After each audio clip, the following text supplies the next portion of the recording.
नमस्ते, मैं हूं मनोज उपाध्याय। YouTube पर आपका स्वागत है। दोस्तों, आज का सब्जेक्ट है भोजन।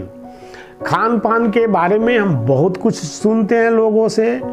कुछ लोगों का कहना है कि डॉक्टर कहते हैं कि दिन में थोड़ा थोड़ा 5-6 बार खाना चाहिए।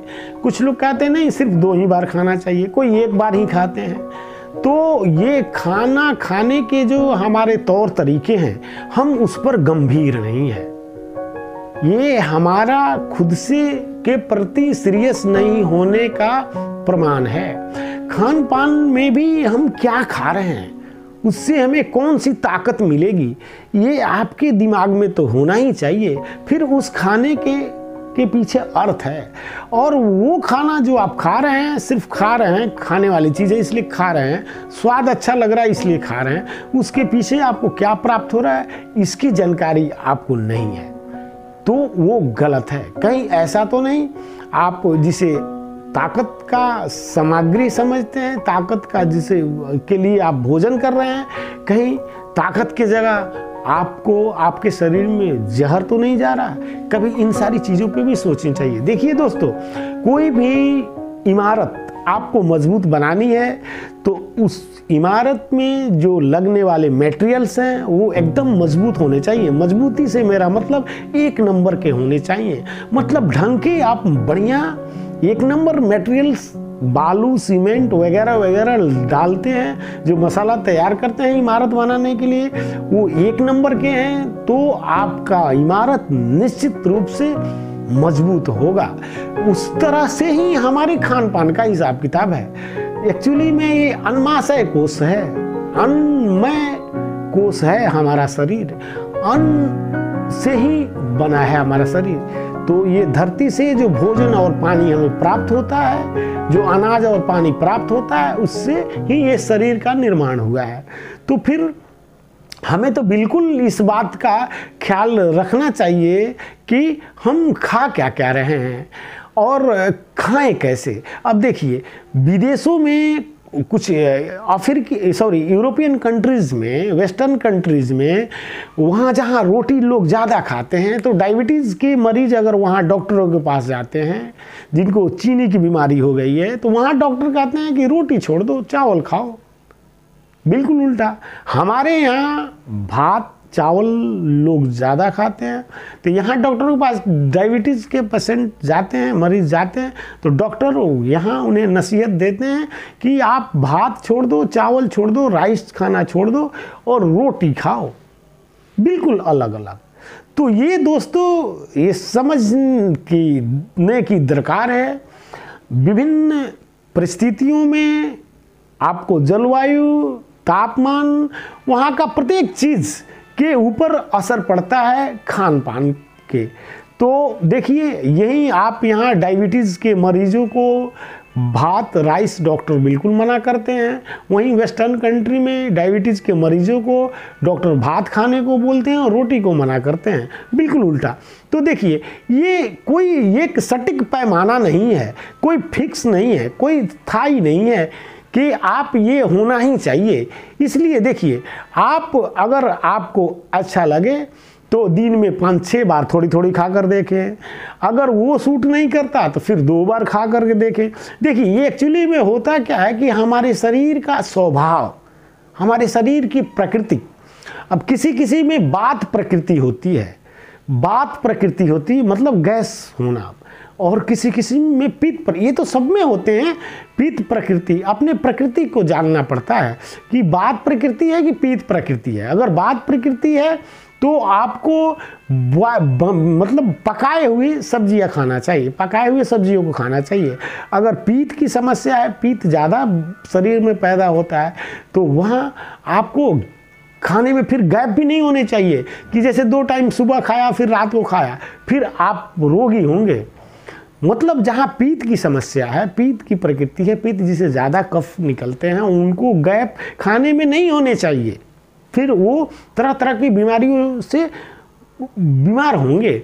और जिनको वात की समस्या है, जो जिनका वात प्रकृति, समस्या नहीं प्रकृति, ये तो सब में है, तो वात प्रकृति है, उनको आप ज़्यादा मतलब 2 बार खाने से भी होता है, गैप चलेगा, कोई दिक्कत नहीं है, लेकिन पका हुआ सब्जियों को ही खाना चाहिए। तो इस तरह से प्रकृति को जानने के बाद सहज हो जाता है और उस हिसाब से खान पान से आपका शरीर बिल्कुल स्वस्थ होता है और स्वस्थ रहता है। तो दोस्तों, हमारे खान पान के तरीके और हम खान पान में ले क्या रहे हैं, हमारा खान पान हो क्या रहा है, हम खा क्या रहे हैं, इन पर बिल्कुल हमारा फोकस होना चाहिए।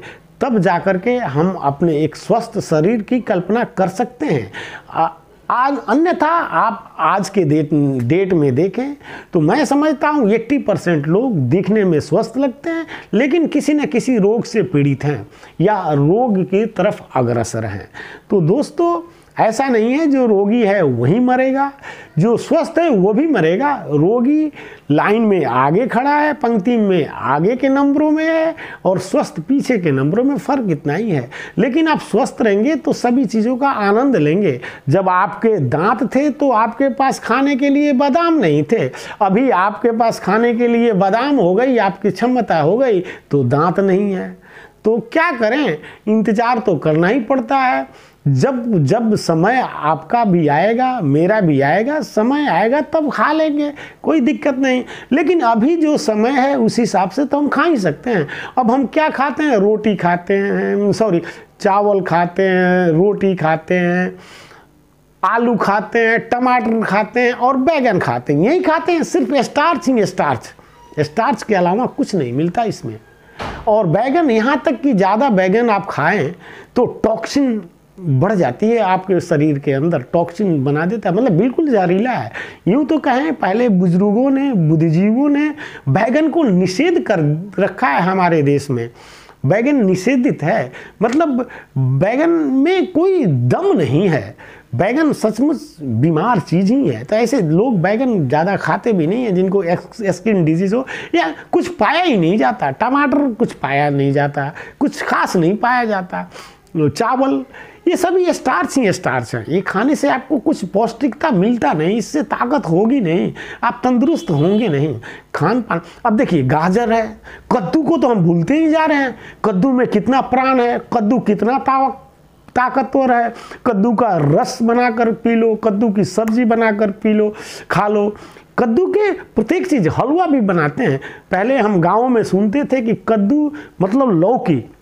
ये अक्सर ब्राह्मणों को, पंडितों को, साधु महात्माओं को हमारे घर की औरतें खाना पड़े इसलिए दान कर देती थीं कि साधु महात्मा, बाबा लोग, मतलब पुजेरी, पूजा पाठ करने वाले लोग कद्दू खाएं। जी नहीं, कद्दू इसीलिए, कद्दू में बहुत ताकत है। तो हमें लौकी की सब्जी जिस तरीके से वो खानी चाहिए, करेला खाना चाहिए, गाजर खानी चाहिए। अब कितने लोगों की धारणा है जो ज़मीन के अंदर की जो सब्जियां हैं, जो भीतर से आती हैं, वो नहीं खानी चाहिए, नहीं तो आपकी सोच भीतर की तरफ चली जाती है।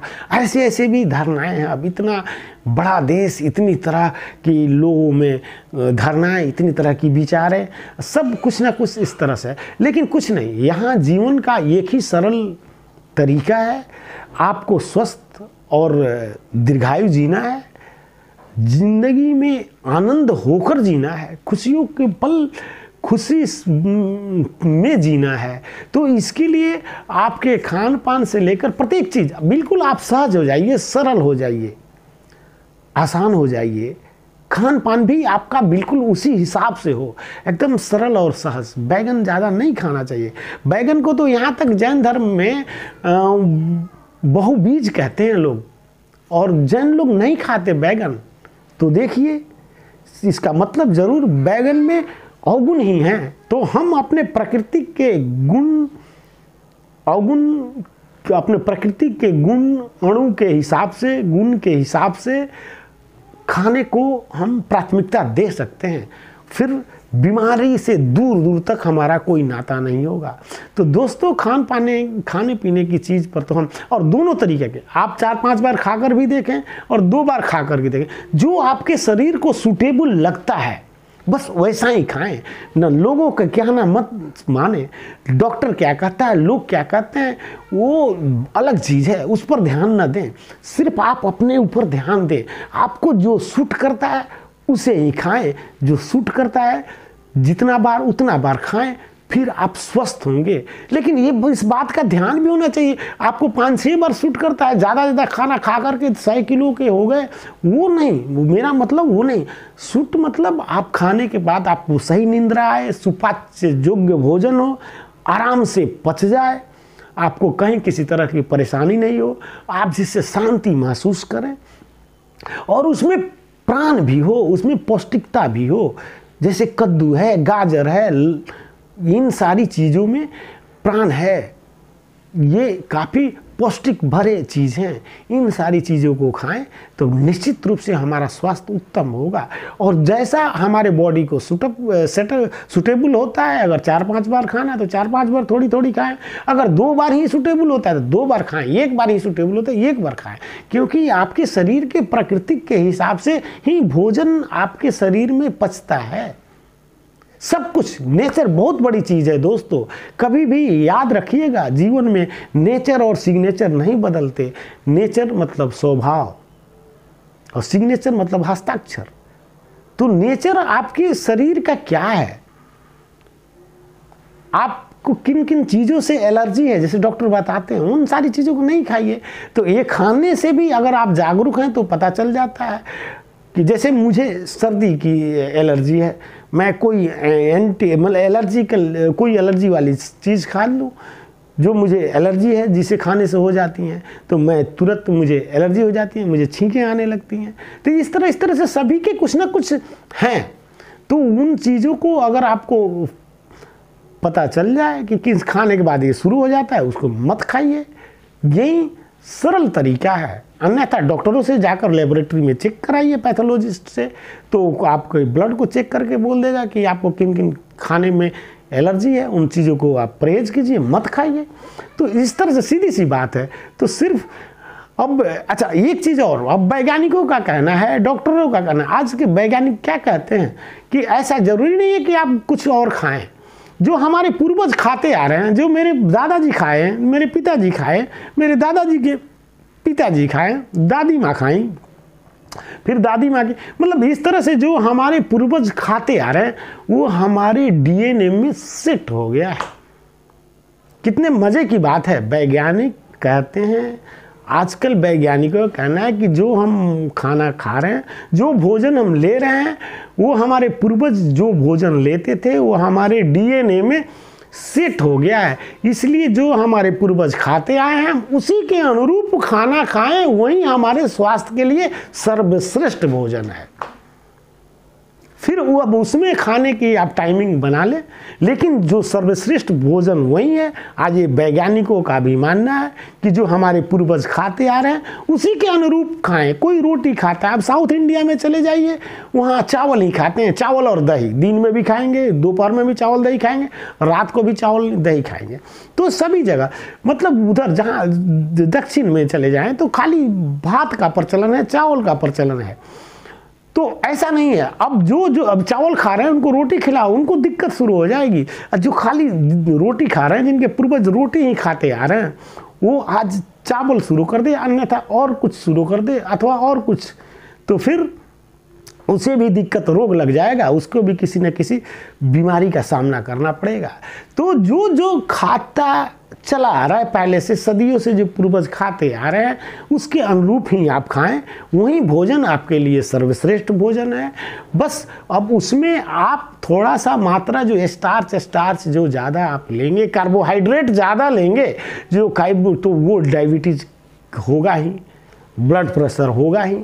मतलब इस तरह वसा युक्त को खाने पर से थोड़ा परहेज करें, और जो हमारे पूर्वज खा रहे हैं, खाते आ रहे हैं, वही भोजन हमारे लिए सर्वश्रेष्ठ है। उसी भोजन को हम ग्रहण करें, और जो भोजन ग्रहण कर रहे हैं उसमें ताकत में क्या है, सिर्फ कार्बोहाइड्रेट तो नहीं है, सिर्फ स्टार्च ही तो नहीं है, इस बात का भी ख्याल रखें। अब भात खाया, आलू की सब्जी खाई टमाटर डाल के, तो क्या मिला, चावल में भी वही मिला, आलू में भी वही मिला। ये निश्चित रूप से अति सर्वत्र वर्जते, ये हमारे शास्त्रों में कहा गया, अति किसी भी चीज़ का वर्जित है। तो आप अब कोई ताकत की चीज़ है, गाजर ही ज़्यादा खा ली तो नुकसान तो देगी ही।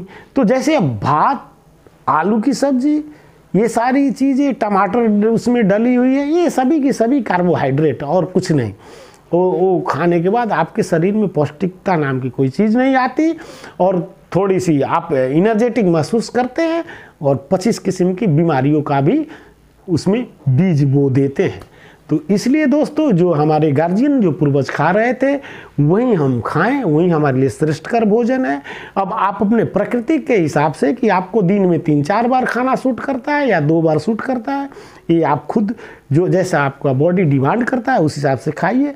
और खाने में इन सारी चीज़, खाना वैसा ही खाइए, वही चीज़ें खाइए जो हमारे पूर्वज खाते थे, लेकिन उसमें अब खाली आलू, भात, टमाटर वगैरह वगैरह, जिसमें सिर्फ स्टार्च हो, कार्बोहाइड्रेट सिर्फ वही नहीं खाएं, उसमें और भी चीज़ें का मिश्रण करें जो आपके शरीर में पौष्टिकता उत्पन्न करे, आपका शरीर ताकतवर हो। तो दोस्तों, आज के लिए बस इतना ही। कल फिर मैं आपके समक्ष हाजिर होऊंगा कुछ नए विचारों के साथ।